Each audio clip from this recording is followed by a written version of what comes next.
Να είμαστε πάλι εδώ, άλλη μια Τετάρτη, Q&A.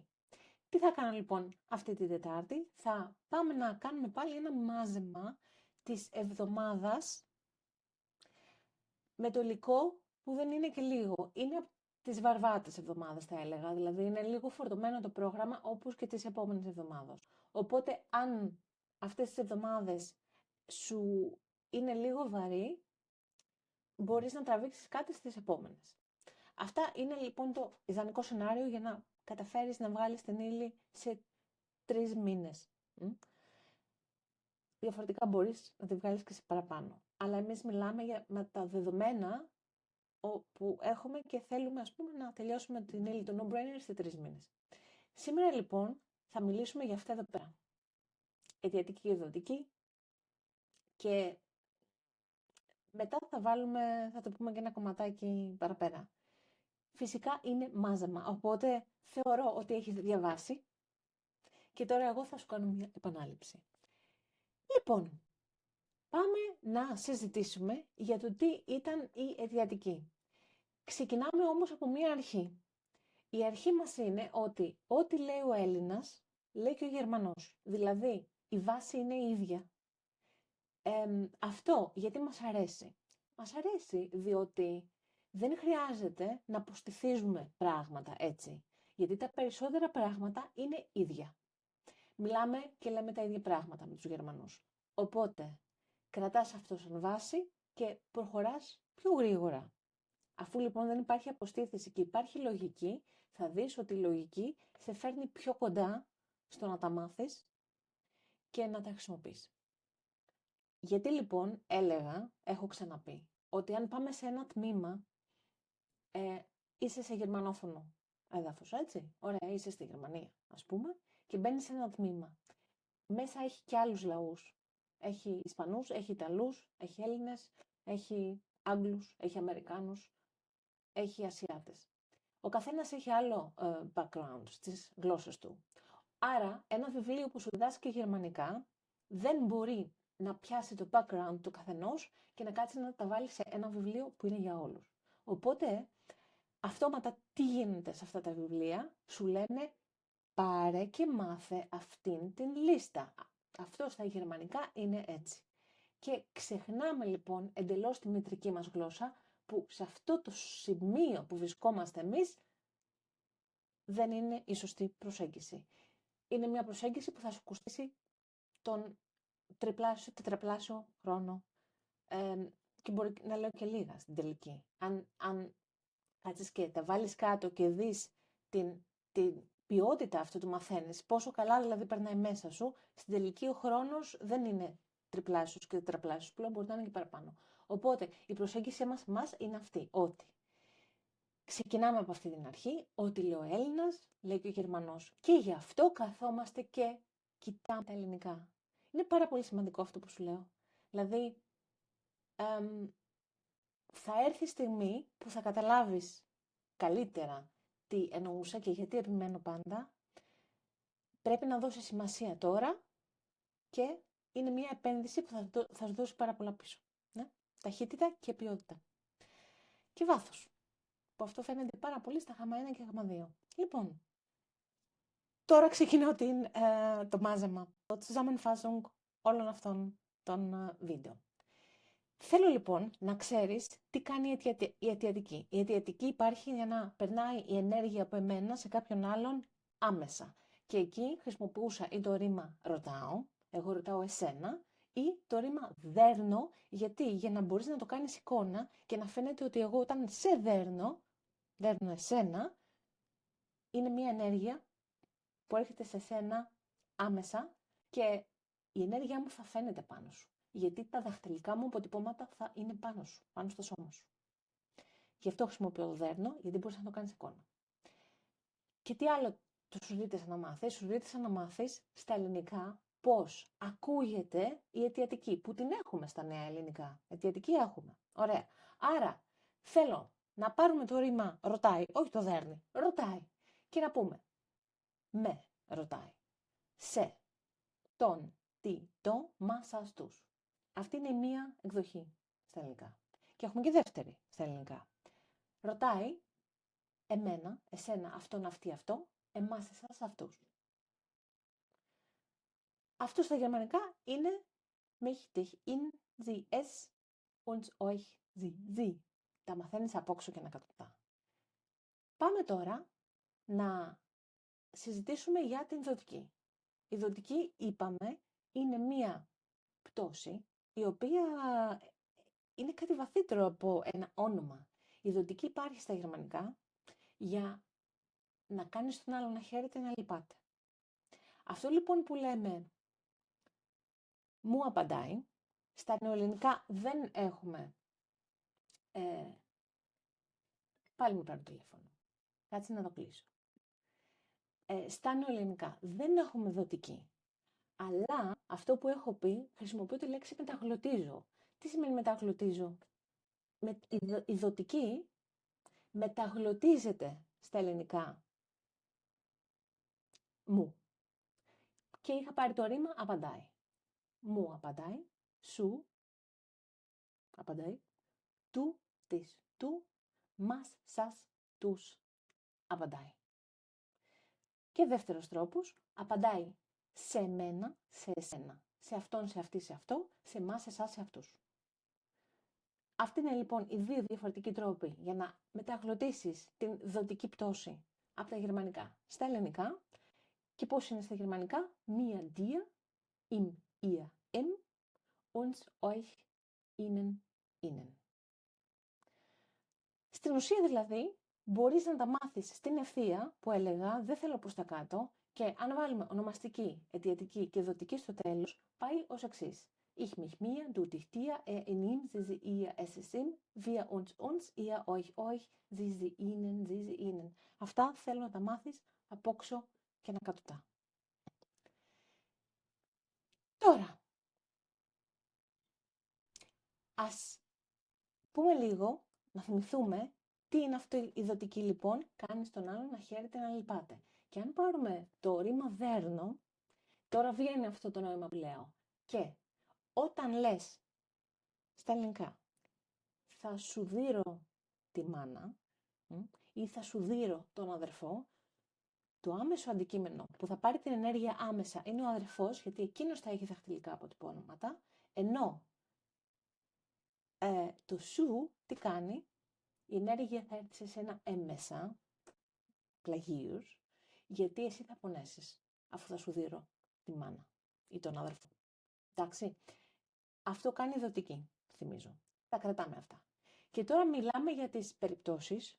Αν συνδυάσουμε τα άλλα βίντεο που έχουμε κάνει και είπαμε ότι η γερμανική, όλες οι προτάσεις βασικά, και η ελληνική και η γερμανική πρόταση, έχει μάλλον την παρομοιάσαμε σαν μία παράσταση στο θέατρο ή στο σινεμά, η οποία παράσταση έχει ένα σενάριο. Ωραία. Το σενάριο ορίζεται από το ρήμα. Το ρήμα ορίζει το σενάριο. Και μέσα στην παράσταση υπάρχουν ηθοποιοί. Και μπορεί το υποκείμενο να το θεωρήσουμε ότι είναι ο πρωταγωνιστής, ναι? Και οι άλλοι να έχουν τους δευτερεύοντες ρόλους. Άρα, η δοτική και η αιτιατική που συζητήσαμε τώρα είναι στην ουσία, ο δάσκαλος δίνει στο μαθητή το τετράδιο που λέγαμε, είναι ηθοποιοί, ο ένας είναι δοτικής αντικείμενο και ο άλλος αιτιατικής αντικείμενο. Δηλαδή, συσχετίστε τα αυτά που μάθαμε σε αυτήν την εβδομάδα με εκείνη την ιστορία, με την παράσταση, σενάριο, ηθοποιοί, και σιγά σιγά θα βάζουμε και τα σκηνικά κτλ. Τώρα, αφού μιλήσαμε για αιτιατικές και δοτικές, θυμίζω ότι αυτά λοιπόν, οι αιτιατικές και δοτικές, είναι αιτιατικής και δοτικής αντικείμενα. Και είναι μόνα τους εκεί. Ο δάσκαλος δίνει στο μαθητή το τετράδιο. Είναι μόνα τους στον μαθητή το τετράδιο. Υπάρχει όμως περίπτωση η αιτιατική και η δοτική στα γερμανικά να χρησιμοποιηθούν παρέα με μια πρόθεση. Και εκεί μιλάμε για εντελώς διαφορετικό πράγμα, εντελώς διαφορετική συντακτική δουλειά μέσα σε μια πρόταση. Δηλαδή δεν έχει καμία σχέση με αιτιατική και δοτική αντικείμενο. Παρόλο που η φράση μπορεί να έχει ένα ουσιαστικό σε αιτιατική πτώση. Το ξεκαθαρίζουμε αυτό. Ωραία. Αφού λοιπόν έχουμε καταλάβει τι είναι η αιτιατική, άμεση μεταφορά ενέργειας, και τι είναι η δοτική, έμεση μεταφορά ενέργειας, εκεί τώρα μπαίνουν οι εξαιρέσεις στο παιχνίδι, που είναι λίγες. Και εκεί μιλήσαμε για τους 3 πίνακες. Πρώτος πίνακας με εξαιρέσεις, που είναι αυτά τα ρήματα που ξέρουμε πάνω κάτω όλοι. Δηλαδή, είναι τα πρώτα που μαθαίνει κανείς από τους πίνακες που μας δίνουν να αποστηθίζουμε.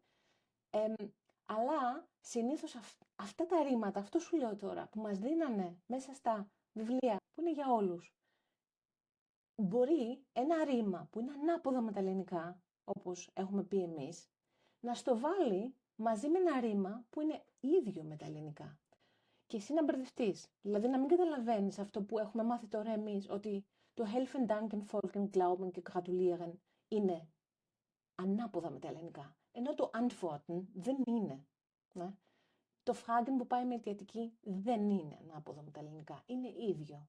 Άρα αυτά ξεχώρισε τα στο μυαλό σου. Αυτό προσπαθώ να σου περάσω. Και τι είπαμε, ότι πιο πολύ, πέρα από αυτά που σου διδάσκω αυτή την εβδομάδα, αυτές τις πληροφορίες, πιο πολύ θέλω να σου περάσω την ένεση, να δεις πώς δουλεύουν κατασκευαστικά την πρόταση, τις λέξεις, της φράσης οι Γερμανοί, ναι, αλλά και τη λογική τους. Εκεί που συζητούσαμε για το γιατί λένε το helfen με δοτική.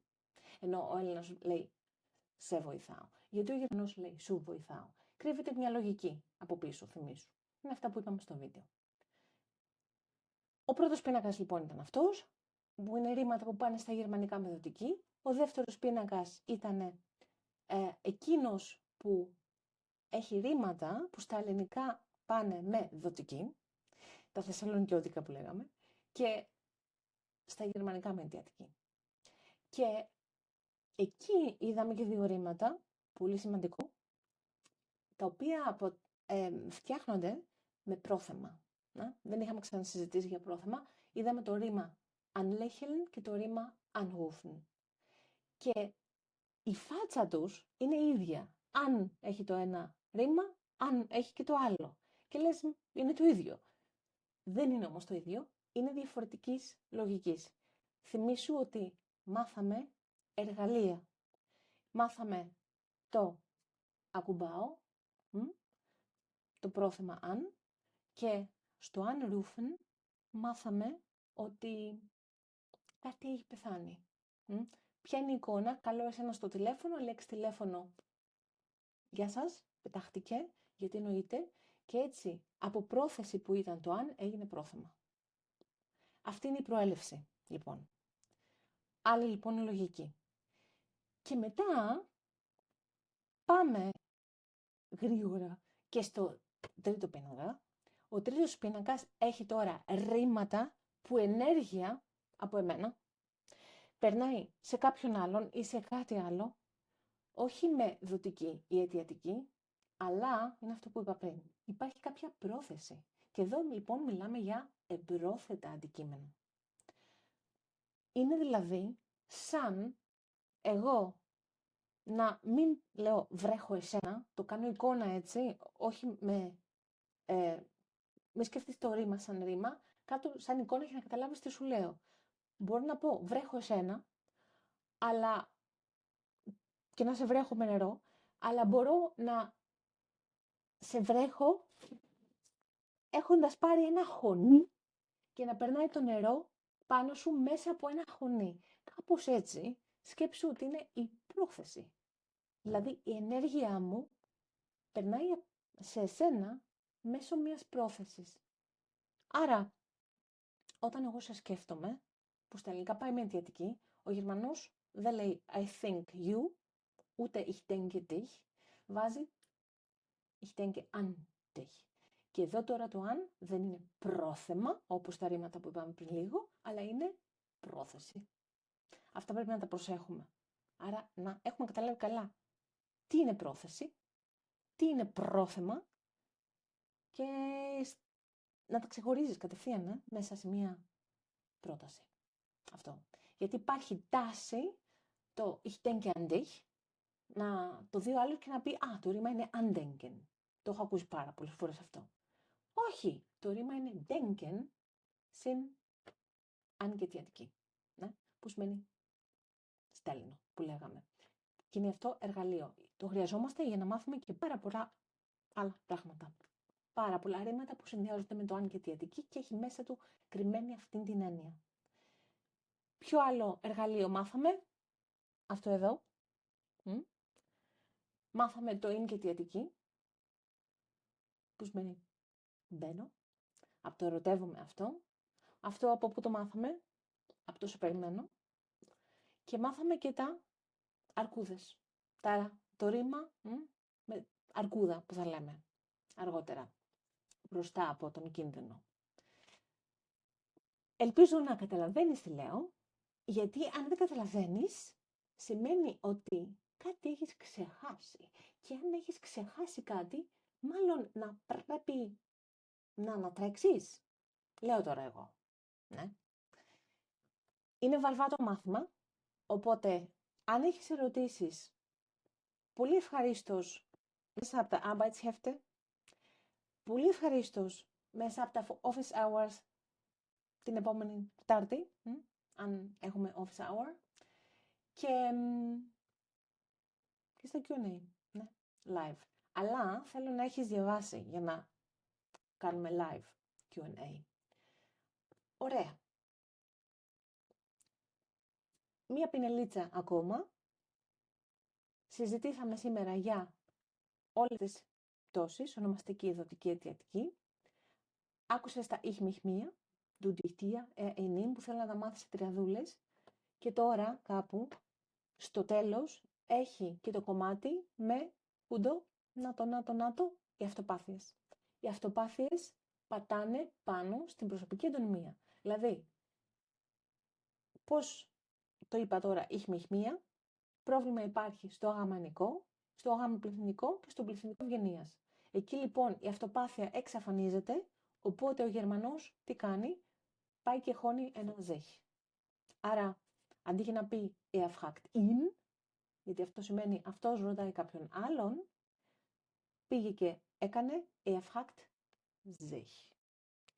Άρα, η αυτοπάθεια είναι πανεύκολη, γιατί στην ουσία, από το να περάσει er fragt ihn ή ich frage dich, η ενέργεια από μένα σε σένα, άμεσα, στην ουσία φεύγει η ενέργεια από μένα, ich frage, και ξαναγυρνάει σε μένα. Ich frage mich. Αυτό σημαίνει ότι αυτοπαθαίνω. Εγώ ρωτάω εμένα. Αναρωτιέμαι. Αυτό το δύσκολο φαινομενικά ρήμα στα ελληνικά, το αναρωτιέμαι, είναι πάρα πολύ απλό στα γερμανικά. Γι' αυτό λέμε ότι τα γερμανικά είναι ινδιάνικα. Και αυτό είναι και καλό. Δηλαδή, όσο προχωράμε και μαθαίνουμε αυτές τις κατασκευαστικές δομές, αυτά τα tricks που έχουν, αυτά τα περίεργα, και όσο μπαίνουμε πιο βαθιά στη γλώσσα, βλέπουμε ότι με αυτά τα πολύ απλά πράγματα, από αυτά που κάνουμε τώρα ήδη, φτιάχνουν και τα δύσκολα γερμανικά. Δηλαδή, γι' αυτό λέω ότι τώρα χτίζουμε το θεμέλιο για το Γ1 και το Γ2. Θα πας εκεί. Φυσικά και το Β2, αλλά οι πιο μεγάλες λακκούβες είναι στα πιο πάνω διαζώματα.